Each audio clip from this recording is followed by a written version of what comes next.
Hello everyone, welcome back to our channel English माध्यम के platform पे मैं हूं आपकी एडुकेटर प्रियंका ठाकुर। और हम सॉल्व कर रहे हैं editorial based practice exercise. Start करते हैं आज का session with thought of the day, that is you can not change your past but today you have an opportunity to change your future. यानी कि आप अपना जो हो चुका है ऑलरेडी, आपका जो अतीत है उसको तो आप चेंज नहीं कर सकते, राइट। लेकिन आपके पास ना हमेशा ही एक मौका रहता है कि जो आपका फ्यूचर है आज आप उसको बदलने की ताकत रख सकते हैं। ठीक है, चलिए स्टार्ट करते हैं। Reading comprehension and practice exercise for SSC GL 2025। Heavy rain has left a trail of destruction across north India. जो भारी बारिशें हुई हैं, बरसातें हुई हैं, इन्होंने एक ट्रेल, एक पीछे अपने एक निशान छोड़ा है। किस चीज का? तबाही का। कहाँ पे? नॉर्थ इंडिया में। Several districts have been cut off across Himachal Pradesh. Himachal Pradesh के कई इलाके ऐसे हैं जो पूरी तरीके से मेन स्ट्रीम जो इंडिया है उससे कट चुके हैं। ठीक है, वो कट ऑफ हो चुके हैं। Jammu and Kashmir reported over 40 deaths while swollen rivers breached flood marks in Srinagar and Anantnag.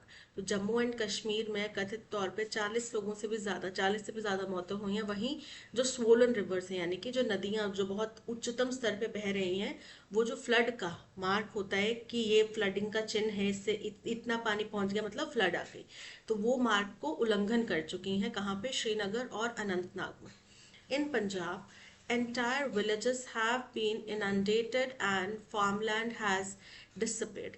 तो बोल रहे हैं अनंतनाग पंजाब में पूरे के पूरे जो विलेजेस हैं वो खाली हो चुके हैं, सूने हो चुके हैं। और जो फार्मलैंड थी, यानी कि वो जगह जहाँ पे बुआई वगैरह की जाती है, वो बिल्कुल गायब हो गई है, यानी कि दिखाई नहीं दे रही, पानी के नीचे हो गई। द नेशनल कैपिटल दिल्ली की बात करें, टू, तो बोल रहे हैं देश के जो कैपिटल है वहां पे भी, टू मतलब वहां पे भी reported excessive rainfall and surging Yamuna. और यहाँ पे भी बहुत भारी बारिश रिपोर्ट की गई है और यमुना का स्तर जो है वो बढ़ रहा है। दी intensity and the volumes of the southwest monsoon have been swinging sharply between the extremes। अब जो बोल रहे हैं इंटेंसिटी, यानी कि जो तीव्रता है, और जो वॉल्यूम है, यानी कि कितनी मात्रा में जो साउथ वेस्ट मानसून है वो बह रहा है, या उसका जो वहां पे जो बारिश हो रही है, ये क्या कर रहा है? स्विंग कर रहा है, यानी कि एक पॉइंट से दूसरे पॉइंट के बीच में मूव कर रही है, इससे इस तक। तो ये बहुत ही दो एक्सट्रीम्स, यानी कि कभी बिल्कुल नहीं और कभी बहुत ज्यादा, इन दोनों के बीच में वो टू एंड फ्रो मूवमेंट कर रहा है, आगे पीछे जा रहा है। ठीक है। August rain has arrived in concentrated burst. तो अगस्त के महीने में जो बरसातें आई वो कॉन्सेंट्रेटेड बर्स्ट के रूप में आई, यानी कि एक ही जगह पे बहुत भारी बारिश हो जाना, है ना, या फिर एक साथ बहुत ज्यादा बारिश होना। Overwhelming fragile slopes in the Himalaya. तो इससे क्या हुआ? जो हिमालय का इलाका है, हिमालयन रेंजेस है, वहाँ के जो स्लोप्स हैं जो कि बहुत फ्रेजाइल हैं, नाजुक हैं, उनको ये बहुत ज्यादा प्रभावित करती हैं। जिससे क्या होता है? Bursting banks in the plains. और साथ ही साथ जो प्लेन के इलाके हैं, जो समतल इलाके हैं, वहां पे जो उनके नदी किनारे हैं उनको ये बहुत ज्यादा प्रभावित करती है। वहां पे बहुत ज्यादा एकदम से पानी इकट्ठा हो जाता है। And inundating low lying regions. और जो निचले इलाके हैं वहां पे ये बहुत ज्यादा लो लाइंग एरियाज को कवर करती है। ठीक है। This erratism has cut across geographies in a sign of monsoons increasing unpredictability। तो अब ये जो erratism है, यानी कि अनप्रडिक्टेबिलिटी है, ये पूरे हमारे जो देश की ज्योग्राफी है वहां पे फैली हुई है। और ऐसे ये कैसे पता चल रहा है कि यहाँ पे अस्थिरता है? क्योंकि वो जो मानसून है वो बहुत ज्यादा अनप्रडिक्टेबल हो रहा है। The consequences go beyond immediate damage. तो अब जो इसके परिणाम है, वो जो हमें इमीडिएट जो नुकसान हो रहा है केवल वो नहीं है, उसके आगे है इसके परिणाम जो होंगे, जो दुष्परिणाम होंगे, वो हमें बहुत दूर तक भुगतने पड़ेंगे। Intense rain over short periods amplifies local erosion. अब अगर थोड़े समय में बहुत ज्यादा बारिश होती है तो इससे क्या होता है? लोकल जो भी जगह है, आप पहाड़ी इलाके हैं, वहां पे इरोजन होता है। ठीक है, सॉइल इरोजन होता है, लैंडस्लाइड होते हैं, ये सब चीजें होती हैं। Mountain slopes destabilize and raise risk for settlements far removed।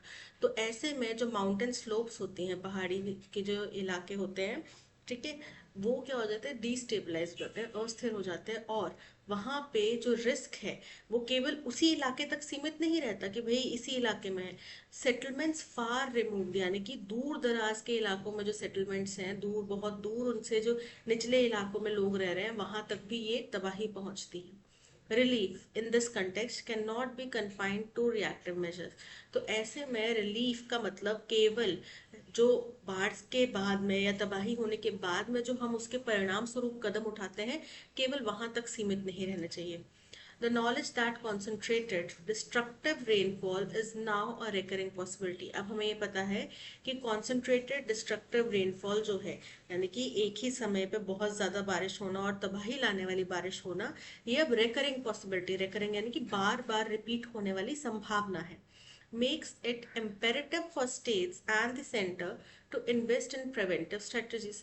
तो इससे केंद्र और राज्य सरकारों के लिए ये जरूरी हो जाता है कि वो प्रिवेंटिव यानी कि बचाव के स्ट्रैटेजीज में इन्वेस्ट करें। कंटिन्यूइंग टू, अभी हमने अगर आप लोगों को ध्यान होगा, रिसेंटली में जापान का एक वीडियो बहुत ज्यादा वायरल हुआ है कि उन्होंने क्या किया है। उन्होंने इस तरीके का एक मैकेनिज्म बनाया है कि जब सुनामी का पानी आता है अपने बॉर्डर एरियाज में, कोस्टल एरियाज में, कि वो पानी आता है तो वो जैसे नीचे कुछ मैकेनिज्म बनाया उसके अंदर जाता है, तो वो जाके वो वॉल्स जो है अपलिफ्ट हो जाती है। वो जो पानी है सुनामीज का या ओशन करंट्स का, ज्यादा करंट्स का जो पानी है, वही उन दीवारों को अपलिफ्ट करता है। और उसके अलावा उन्होंने अपने सारे कोस्ट लाइन्स पे जो है पेड़ों की घनी मोटी मोटी परतों वाले वो लगा दी हैं, पूरी कैनपीज लगा दी हैं, ठीक है, पेड़ों की पूरी श्रृंखलाएं लगाई हैं जिससे कि पानी अंदर ना जाए। तो अब मुझे नहीं पता कि ये वीडियो कितना सच है या झूठ है, बट इस तरीके के कदम हमें भी प्रिवेंटिव स्ट्रैटेजीज अपनानी चाहिए। Continuing to treat such events as unforeseeable emergencies is to deny the evidence already at hand। अगर हम ये कहते हैं कि अरे भाई ये तो हमने आशा ही नहीं करी थी, ऐसा तो हमने कभी प्रिडिक्ट ही नहीं करा था, अगर हम बार बार किसी दुर्घटना को ऐसे ही टैगलाइन देंगे तो इसका मतलब ये हुआ कि पिछली ऐसी किसी दुर्घटना से जो हमने सीखना था वो हमने नहीं सीखा। जो पिछली ऐसी किसी दुर्घटना से हमारे हाथ में एविडेंस थे, सबूत थे, हमने उनको इस्तेमाल नहीं करा। ठीक है, इसका मतलब होगा कि आप हर एक घटना को अनप्रेसिडेंटेड बोलेंगे कि ये तो अभूतपूर्व घटना है, ऐसा तो कभी नहीं हुआ, और फिर आप पिछली बार जो हुआ था उससे नहीं सीख पाएंगे। ठीक है, indeed framing each calamity as unprecedented distracts from the lessons that should already have been learned। वही चीज आ गई कि अगर आप हर एक नेचुरल कैलामिटी या हर एक इस तरीके की कैलामिटी को, डिजास्टर को अनप्रेसिडेंटेड अगर कहेंगे, अभूतपूर्व कहेंगे, तो जो आपने ऑलरेडी पाठ सीख लेना चाहिए था, जो आपने सबक सीख लेना चाहिए था, आप वो नहीं सीख रहे हैं। इन हिमालयन स्टेट्स में forest clearance and road widening continue, sans adjustment. बोल रहे हैं कि हिमालयन स्टेट्स में जो फॉरेस्ट क्लियरेंस है या फिर रोड वाइडनिंग है वो कंटिन्यू चली हुई है। सैंस एडजस्टमेंट्स का मतलब होता है बिना कोई कानूनी प्रक्रिया के, बिना जो है इन चीजों को महत्व दिए हुए, जैसे कि स्लोप सेफ है या नहीं है, slope such as slope safe engineering in eco sensitive zones despite experts warning of irreversibly weaker slope. बावजूद इन चीजों के ऊपर, मतलब सैंस एडजस्टमेंट यानी कि इन चीजों के ऊपर नजरअंदाज किया जाता है, इनको ध्यान नहीं दिया जाता। बावजूद इसके, डिस्पाइट ऑफ नहीं आ रहा ना डिस्पाइट के साथ में, यानी कि डिस्पाइट के साथ में ऑफ नहीं आता है। ठीक है, याद रहेगा, डिस्पाइट एक्सपर्ट्स, बावजूद इसके कि एक्सपर्ट्स ने वार्निंग दी है, चेतावनी दी है कि ये जो स्लोप्स हैं वो इरिवर्सिबली वीकन हो रही है, यानी कि इस तरीके से कमजोर हो रही है कि आप इसको फिर दोबारा सुधार नहीं सकते। As catchments buffering capacity shrinks. अब कैचमेंट क्या होता है, जो डैम बना है मान लो, ठीक है, ये डैम है, इस तरफ से नदी आ रही है, ठीक, और इस तरफ से नीचे पानी जा रहा है, तो ये जो डैम का ये एरिया होता है जहाँ पे वो पानी रुक रहा है, नदी का आया हुआ पानी जहाँ पे स्टोर किया जा रहा है, इसको कैचमेंट एरिया बोला जाता है। ठीक है, तो इनकी जो कैपेसिटी है वो सिकुड़ती जा रही है। The chance of slope failure rises while silt accumulates in dams and rivers downstreams. तो ऐसे में जो स्लोप है उसके ढह जाने का, उसके बहा जाने का या फिर लैंडस्लाइड हो जाने का चांसेस बढ़ जाते हैं, जब साथ ही साथ जो सिल्ट है, सिल्ट क्या होता है, जो रेत बजरी जो इसके साथ में बहकर आया है, ठीक है, पानी के साथ में, बरसात के साथ में जो बहकर आया है, वो सारा का सारा एक्यूमुलेट यानी कि इकट्ठा हो जाता है डैम्स में, और जो नदी नाले नीचे की तरफ यानी कि पहाड़ी इलाकों से निचले इलाकों की तरफ बह रहे हैं वहां पे इकट्ठा हो जाता है। वर्सनिंग द फ्लड लोड, जिससे कि फ्लड का जो भार है वो ज्यादा खराब हो जाता है, ज्यादा परेशान करने वाला होता है। Yet डिस्पाइट रिपीटेड डिजास्टर, फिर भी बार बार होने वाले डिजास्टर्स के बावजूद the early warning and evacuation architecture remains under developed. हमारे जो अर्ली वार्निंग साइन सिस्टम्स हैं या फिर इवैक्यूएशन का जो प्रक्रिया है या उसके लिए जो संसाधन जरूरी है वो अभी भी अंडर डेवलप्ड है, यानी कि पूरी तरीके से अच्छे तरीके से डेवलपमेंट में नहीं आए हैं। The capacity to forecast heavy rain has improved. अब हमारी ये जो क्षमता है कि हम हैवी रेन को पहले ही प्रिडिक्ट कर सकते हैं ये तो हमारी बेहतर हुई है, but it is not being translated into reliable ground level warnings. लेकिन हम इसको भरोसेमंद ग्राउंड लेवल पे यानी कि जो लोग हैं वहां तक चेतावनी पहुंचा पाने में सफल नहीं हुए हैं। ठीक है। Relief agencies mobilise once the damage has occurred. अब जो बचाव दल होता है वो तभी सक्रिय होता है जब एक बार तबाही मच चुकी है, तबाही हो चुकी है, उसके बाद वो सक्रिय होता है। But systematic drills, pre-positioned supplies and community preparedness remained insufficient. लेकिन सिस्टमबद्ध तरीके से एक पूरे व्यवस्थागत तरीके से ड्रिल्स करना या फिर सप्लाईज को पहले ही उस जगह पे पहुंचा के रखना कि अगर ऐसा कुछ हो गया तो हम इस तरीके के सप्लाईज यहाँ पे रखते हैं, या फिर जो वहाँ के लोग हैं उनको तैयार करना कि भाई आपको अगर ऐसी स्थिति हो जाए तो आपको कैसे रिएक्ट करना है, कैसे बचना है। ये चीज़ें क्या है, रिमेन इनसफिशिएंट, अभी भी अपर्याप्त है। सैडली, बड़ी दुखद बात है कि states and the center continue to pursue strategic road projects and urban expansion with urgency। और इस केंद्र सरकारें और राज्य सरकारें अभी भी जो कूटनीतिक रोड प्रोजेक्ट्स हैं उनको परस्यू कर रहे हैं, अभी भी परस्यू कर रहे हैं, और अर्बन एक्सपेंशन शहरीकरण जो है वो कर रहे हैं बहुत ही अर्जेंसी के साथ में, बहुत ही तत्परता के साथ में। even in landscapes repeatedly flagged as unstable, उन एरियाज में भी, उन जगहों में भी जिनको बार बार कहा गया है कि ये अनस्टेबल एरियाज है, यहाँ पे आप इस तरीके का कंस्ट्रक्शन या फिर ये इकोनॉमिकली सस्टेनेबिलिटी के लिए ये वायबल नहीं है, फिजिबल नहीं है, बट स्टिल आप उसमें वहां पे सरकारें जो है अपना कि हमने इतना काम कर दिया, इतना काम कर दिया, वो दिखाने के लिए वहां पे अभी भी वो चीज कंटिन्यू कर रही है। While climate resilient infrastructure lags, और जो भी वो इंफ्रास्ट्रक्चर बना रहे हैं वो ऐसा नहीं है कि वो किसी भी इस तरीके के क्लाइमेट को वहन कर सके, सहन कर सके। Compensatory afforestation and rehabilitation rarely match the qualitative attributes of what has been lost। अब बताओ, पेड़ काटे गए असम में, आप 70,000 पेड़ अंडमान निकोबार के आइलैंड में लगा के वो तो प्रोटेक्ट हो गए, लेकिन जो असम मान लो इलाका है, अगर मान लो वहां पे पेड़ कटे हैं तो वहां पर तो स्टेबिलिटी वहां पे अफेक्ट होगी ना उसकी।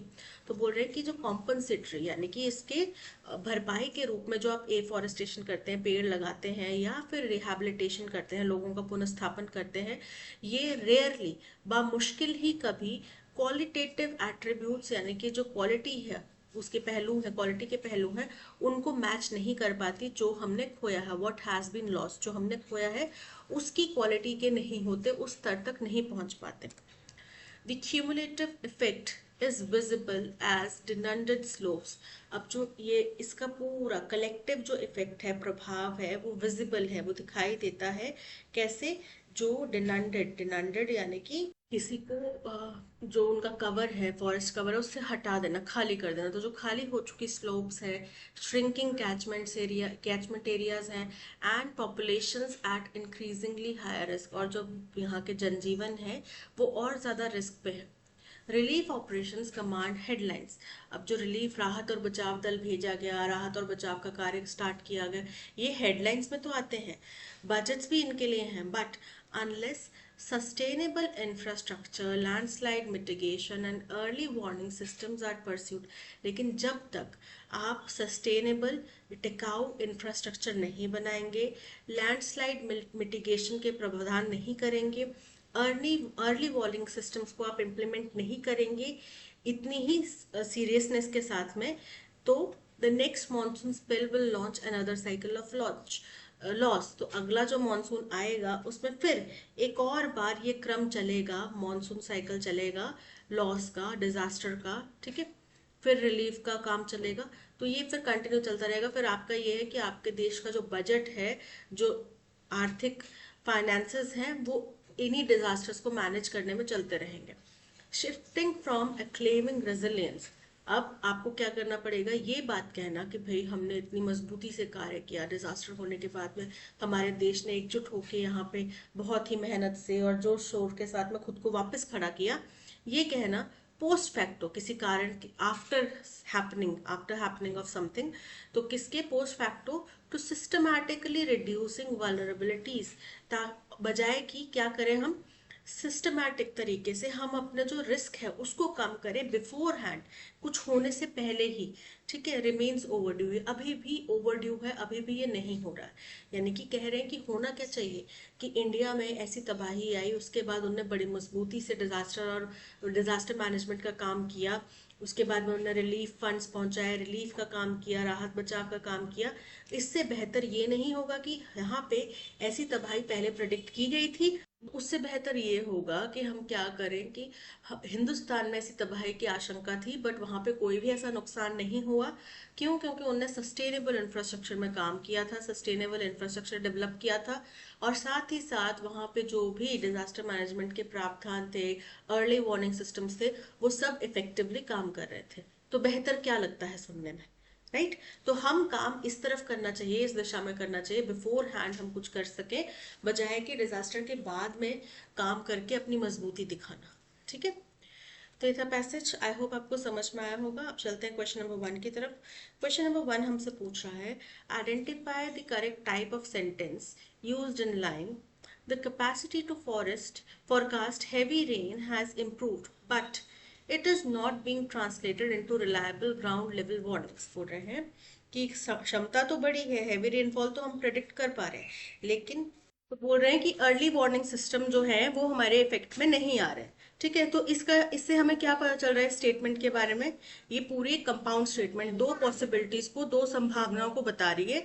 ठीक है, इसमें क्लॉज भी है, ठीक, कि भाई एक चीज तो हम इम्प्रूव कर रहे हैं, एक चीज के ऊपर तो हम ज्यादा डिपेंड हो रहे हैं, लेकिन दूसरा हमारा काम नहीं हो रहा।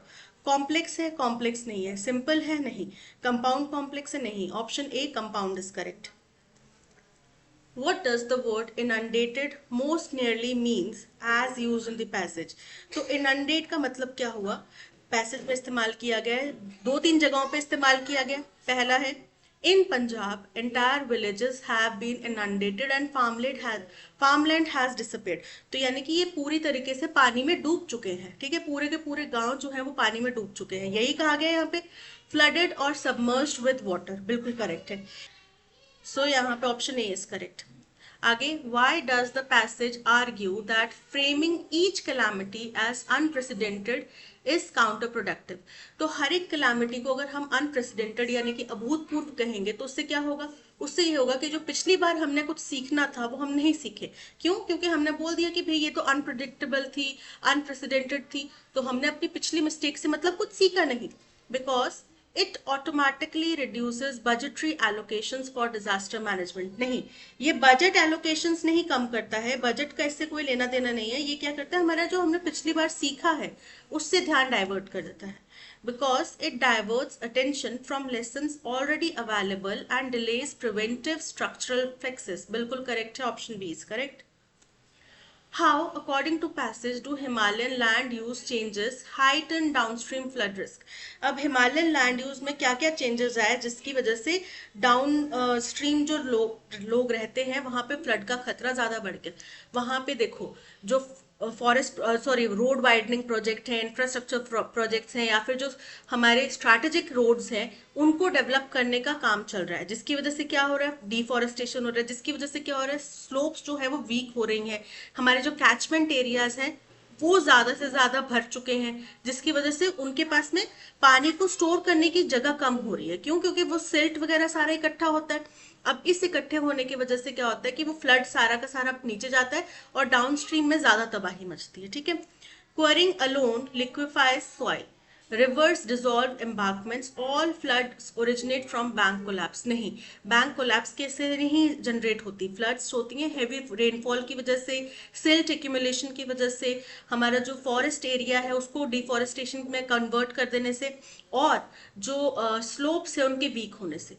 Deforestation cools local microclimates, rainfall declines, dams are emptied, sudden refilling causes flood. नहीं, सडन रिफिलिंग, अगर डैम खाली है तो अचानक से अगर बारिश आ भी जाए तो खाली है ऑलरेडी, उसमें तो पानी भरने की जगह है, कैचमेंट एरिया उसका काफी है, तो इससे तो फ्लड नहीं आनी चाहिए ना। Wider roads create new wind corridors, monsoon tracks shift, cities receive zero warning, flash floods results. नहीं, ये भी इनकरेक्ट है। वाइडर रोड्स की वजह से नए कॉरिडोर्स नहीं बनते हैं, वाइडर रोड्स की वजह से न्यू विंड कॉरिडोर्स नहीं बनते, उसकी वजह से मॉनसून में कोई शिफ्ट नहीं आता है। ठीक है। Forest clearance and road widening weaken slopes, बिल्कुल करेक्ट है। फॉरेस्ट के अगर सफाई कर दी जाएगी, डिफॉरेस्टेशन किया जाएगा, उससे स्लोप्स कमजोर होंगी। Catchment buffering shrinks, catchment areas जो होते हैं डैम्स के, जो पीछे जो इलाका होता है जहाँ पे पानी स्टोर होता है, वो भी बफर कर, उसमें क्या होता है, वो श्रिंक हो गया। क्यों? सारा ऊपर से पहाड़ी इलाकों से जो भी मिट्टी मलबा सिल्ट आया वहीं पे एक्यूमुलेट हो गया, इकट्ठा हो गया, तो उससे क्या होगा, स्टोरेज एरिया कम होगा। स्टोरेज एरिया कम होगा तो जब भारी बारिश होगी तो पानी सारा बहेगा, क्योंकि स्टोर करने के लिए उनके पास जगह नहीं है।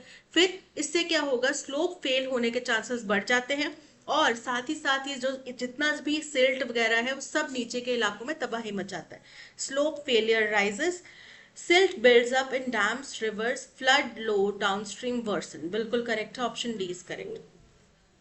What is the tone of the passage, passage की टोन कैसी है? अलार्मिस्ट एंड सेंसेशनल, तो यहाँ पे चिंताजनक तो है ही, ठीक है, लेकिन सेंसेशनल, कोई सनसनीखेज ऐसा कुछ बनाने की कोशिश नहीं की जा रही। ठीक है, तो ऐसा नहीं है, ये बहुत ही सीरियस एक कंसर्न है, चिंताजनक है, एविडेंस लेड है, सेंसेशनल नहीं है। कॉशनरी एंड क्रिटिकल, करेक्ट है, चेतावनी दी जा रही है, सावधानी करने के लिए आपको बरतने के लिए कहा जा रहा है। और जो जिस तरीके से ऐसे इको सेंसिटिव एनवायरमेंट्स में इंफ्रास्ट्रक्चर प्रोजेक्ट्स चल रहे हैं, वो भी ऐसे इंफ्रास्ट्रक्चर प्रोजेक्ट्स जो कि सस्टेनेबल नहीं है और इको फ्रेंडली नहीं है, उसको क्रिटिसाइज किया जा रहा है। ठीक है, और इसमें किसी भी एक पर्टिकुलर गवर्नमेंट का नाम नहीं है, सभी स्टेट गवर्नमेंट्स हो गई या सेंट्रल गवर्नमेंट हो गई, सबको इसमें लपेटे में लिया जा रहा है, because each and every person is responsible. ठीक है, so option B is correct.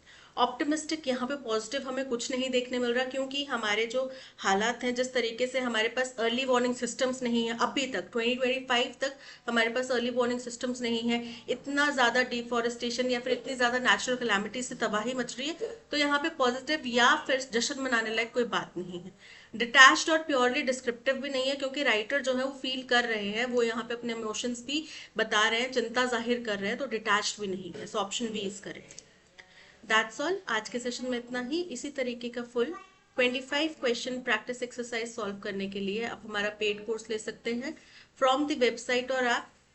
Course में आपको RC, parajumble, clause test, antonym synonym के क्वेश्चंस और एरर फाइंडिंग के क्वेश्चंस मिलेंगे, जो कि बिल्कुल एग्जाम पैटर्न बेस्ड है, तो अपनी प्रैक्टिस को इम्प्रूव करने के लिए आप कोर्स ले सकते हैं।